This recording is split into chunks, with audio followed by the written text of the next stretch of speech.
Yo, what is going on, everyone? My name is Nick, or the Notorious Fantasy, and in today's video, we're going to be going over 5 wide receivers that are plummeting down my fantasy football rankings in 2023. But before we can get on into these 5 wide receivers, I would like to ask that if you guys are new to the channel and you do end up enjoying today's video, that you please make sure to hit that subscribe button down below. And while you're down there, whether you are new to the channel or not, please make sure that you do leave a like on today's video. It would help me out a ton. If you want to follow me on Twitter, please do so at NotoriousFantasy. So without further ado, let's get into 5 wide receivers that are plummeting down my fantasy football rankings in 2023. We begin with the first wide receiver plummeting down my fantasy football rankings, Deebo Samuel of the San Francisco 49ers, current underdog ADP wide receiver 18 at pick 35.1. He was the wide receiver 37.5 PPR last season and the wide receiver 25.5 PPR points per game, tied with Saints rookie wide receiver Chris Olave. He played in 13 games last season, having 95 targets, 7.3 per game, number 37 at wide receiver, 56 receptions, 5.3 per game, number 47, 632 receiving yards, 48.6 per game, number 49, 5 total touchdowns, 29th at wide receiver, and 42 carries for 232 yards. In terms of efficiency, Deebo Samuel was the exact opposite of efficient. 35.4% route win rate, 82nd at wide receiver, 1.57 target separation, 75th, and a 75.7% true catch rate, which divides total receptions by total catchable targets, 88th at wide receiver. And when I say that a player, I don't like them at their ADP, it's not that I think that Deebo Samuel is some dustpan of a wide receiver and that Deebo Samuel has completely fallen off the edge of the earth. What I believe is based upon where he's going in fantasy football drafts as the wide receiver 18, I simply cannot pay that price for him. I think he should be going later in fantasy football drafts than where he is going. Why is that? For one, it's because so many of his touchdowns in 2021, when he had that amazing season, came on the ground rushing. He had 6 receiving touchdowns and 8 rushing touchdowns, which is 14 total touchdowns. In 2022, he had 3 rushing touchdowns and 2 receiving touchdowns, which is 5. So in 2021, he almost scored triple the amount of touchdowns as he did in 2022. And you want to know why? The rushing touchdowns are not going to be there going forward because they brought in Christian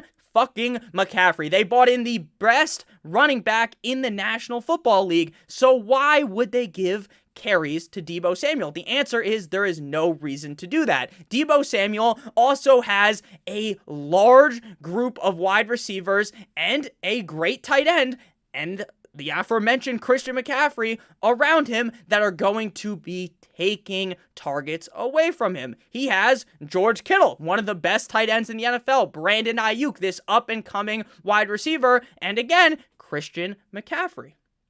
So there are a lot of cooks in the kitchen for the San Francisco 49ers that are taking away opportunities for Deebo Samuel. Again, I think Deebo Samuel is a good player, but this situation is completely and utterly no bueno for him to finish as a top 5, top 10 wide receiver in fantasy football this year. And when you are drafting a wide receiver at wide receiver 18, you are fully expecting that they have the upside to finish inside of the top 12. It's not like Deebo's wide receiver 30 off the board to where you can accept that there are a lot of things going on around him. There's also a big question mark at the quarterback situation. While I think it's going to end up being big cock Brock Purdy, there's still a chance that it's Trey Lance, or if things don't go well for Brock Purdy, they go to Trey Lance. And if they go to Trey Lance, this offense isn't going to be throwing the ball as much. Deebo Samuel's usage is going to dip in the receiving game because Trey Lance isn't that great of a passer, and we don't even really know how good Trey Lance can actually be. So Deebo Samuel, again, is in a situation that is loaded with talent, with one of the best running backs, in my opinion, the best running back in the NFL, stealing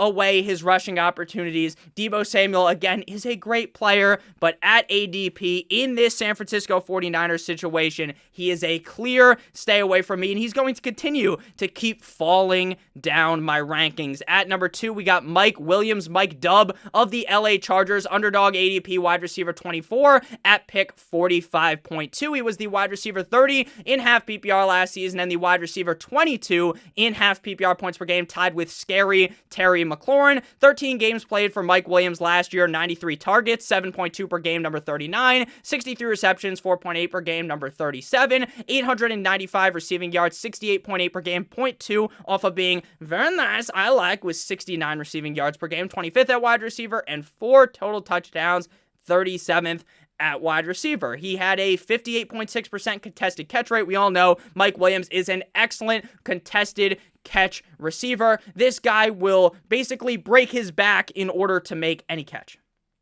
And that's kind of something that's bad about him, but it's also a plus because he makes those crazy catches. 9.6 yards per target, 12th, and 14.2 yards per reception, 25th. So Mike Williams, without a doubt, is a great wide receiver. But my concern for Mike Williams comes with the draft selection of Quentin Johnston. I believe that Quentin Johnston has the opportunity, he was a first-round draft pick, to potentially gobble away some work from Mike Williams like he's a fucking turkey. I think that he is more likely to take the opportunity away from Mike Williams compared to Keenan Allen, because Keenan Allen and Mike Williams are different wide receivers, and I would say Quentin Johnston is closer to Mike Williams than he is Keenan Allen. I still think this is going to be a great offense, despite the fact that they choked away one of the largest leads I've ever fucking seen in a playoff game up against the Jacksonville Jaguars. I am just worried about the fact that the addition of Quentin Johnston is going to potentially knock away the upside of Mike Williams. Mike Williams was always a wide receiver that was the exact opposite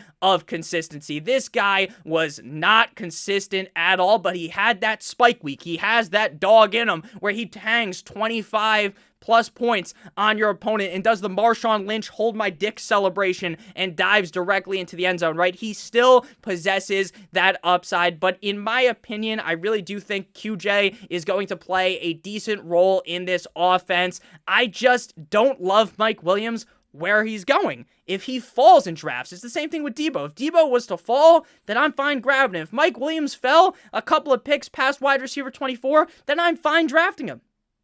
It's just at wide receiver 24, there feels like there's too many question marks around Mike Williams, who gets banged up fucking tying his cleats before the game. So I'm a little worried about Mike Williams, and that is why he is plummeting down my rankings right now. Moving now to the number 3 wide receiver, we got Treylon Burks of the Tennessee Titans, underdog ADP, wide receiver 35 at pick 68.9. I expect his ADP to drop like it's hot, like the fucking Snoop Dogg song, because DeAndre Hopkins has came in and shot this guy directly in the back of the head, metaphorically, for fantasy football. Treylon Burks was a guy that I liked in fantasy football drafts because the competition was incredibly bad. Before DeAndre Hopkins, it was Treylon Burks, who was a first-round NFL draft pick, Nick Westbrook-Ikhine, Kyle Phillips, Chris Moore, and Chig Okonkwo. That was the only target competition.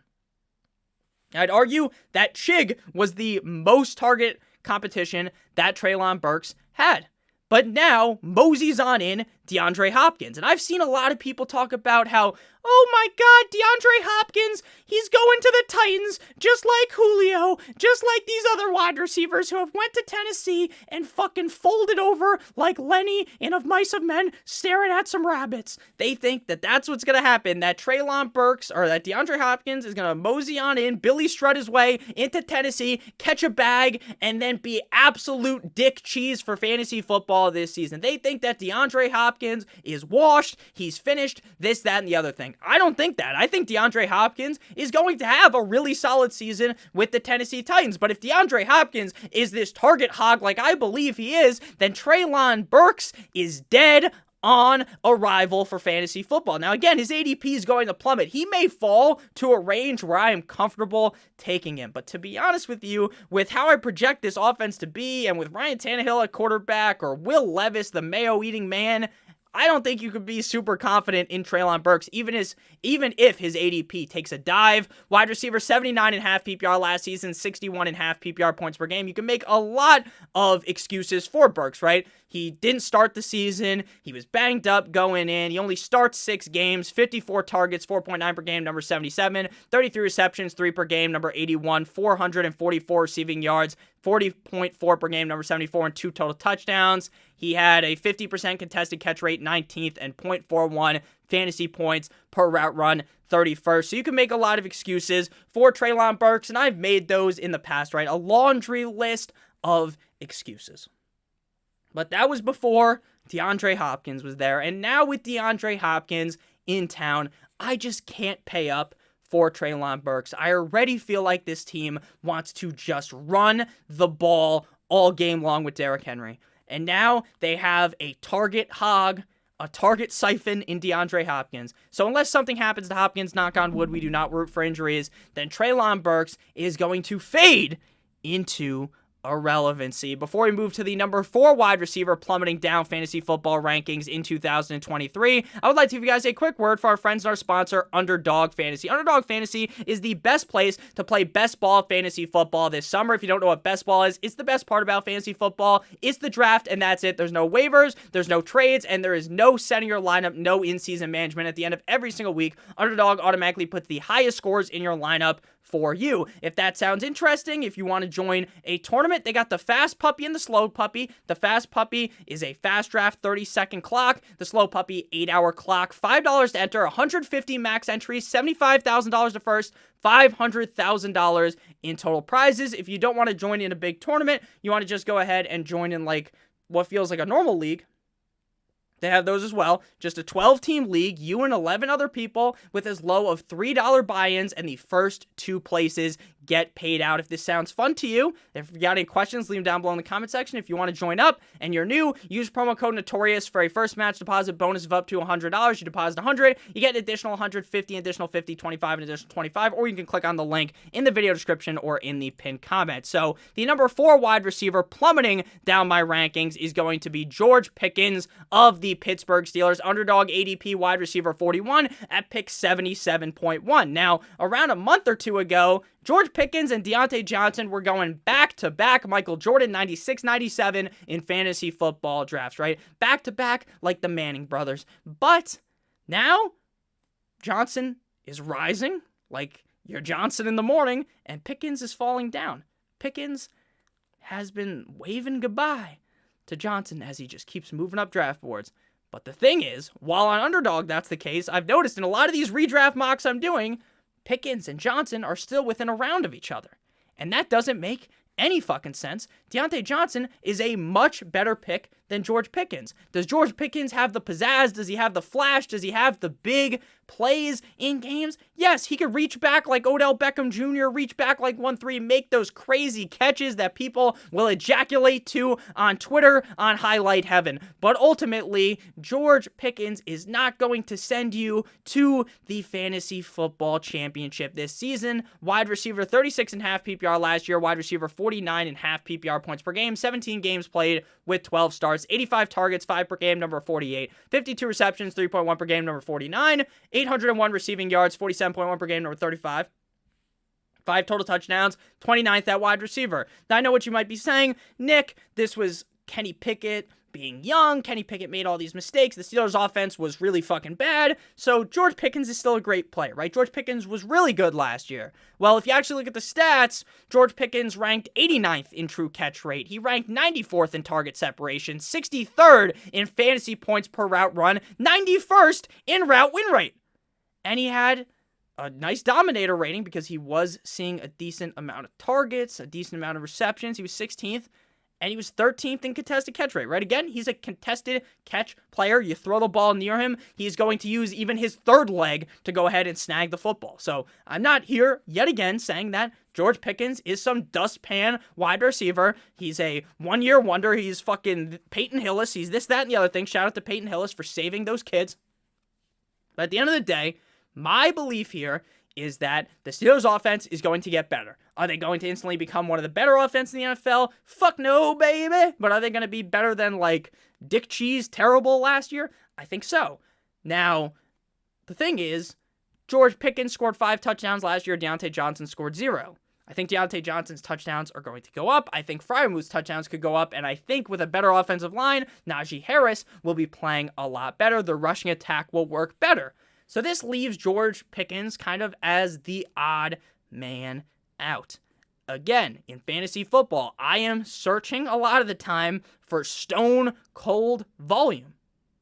I want the volume. I want guys that are going to have that upside to get a bunch of catches every single game. And I think with Deontay Johnson healthy, George Pickens has been iced out of that. Again, George Pickens is a great receiver. When the contested catch, he makes these crazy catches, he's a good player. But he is no Deontay Johnson, and he will not be on my fantasy team. Because again, while I think Kenny Pickett's going to get better, I still don't really think small hands Kenny Pickett is all that great. Moving now to the number 5 player, number 5 wide receiver, plummeting down my fantasy football rankings. We got Mr. Corvette, JuJu Smith-Schuster of the New England Patriots. Underdog ADP, wide receiver 54 at pick 117.6. Played last year with the Kansas City Chiefs. 16 games played with 14 starts. Wide receiver 29.5 PPR and 40.5 PPR points per game. Let me tell you something right now. JuJu Smith-Schuster could not perform in the best opportunity this man has been given. It was fucking on a golden platter, and he shit the bed. He was given Patrick Mahomes. He was given Patrick Mahomes with garbage besides Travis Kelce, legitimate garbage men at wide receiver with JuJu Smith-Schuster, and he couldn't feast. He couldn't have the big season when there was nothing around him. He now goes to New England, going from Pat Mahomes to Mac Jones. I think the Patriots offense is going to look a little bit better as well. But I would rather just take the deep shot on Devontae Parker, on Tyquan Thornton. Take the deep shot. Go even later in drafts and just draft them. Because JuJu Smith-Schuster, besides that early career pizzazz he had, that greatness in Pittsburgh, he hasn't been shit outside of those very early seasons. 101 targets, 6.3 per game, number 31. 78 receptions, 4.9 per game, number 54. 933 receiving yards, 58.3 per game, number 23. And 3 total touchdowns, 50th at wide receiver. This is, again, a guy that had it all and maybe isn't completely lost, right? He's still worthy of an NFL contract, but he didn't get a big bag to go to New England. He didn't. He didn't get this crazy payday.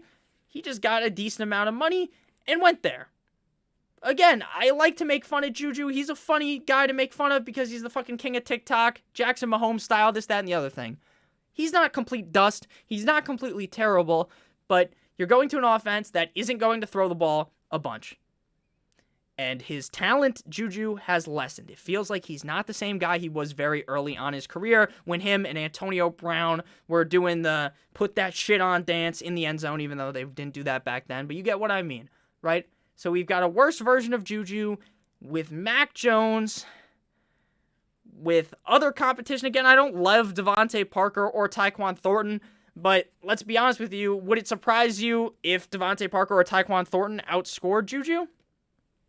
Wouldn't surprise me. Not even in the slightest. I was someone that started to find something inside me told me JuJu was going to be better this year. And then I realized, despite the fact that he was 3rd in target accuracy, he finished 45th in true catch rate. He was 28th in target separation. He had a 37.5% contested catch rate, 63rd. He had the 36th most fantasy points per route run. Sure, he was running good routes last year, 49.4% route win rate, 9th, but that was the only real positive stat I could find for JuJu. The Patriots are in a tough division. The Patriots have a tough schedule. This just seems like, again, while he's going late, it's hard to say just you can't draft this guy because he's going in the range where, like, at the beginning, right, I always talk about this, you got to wrap your team in a metaphorical condom. Once you get to pick, like, 120 where JuJu's going, you could say fuck it and just draft him.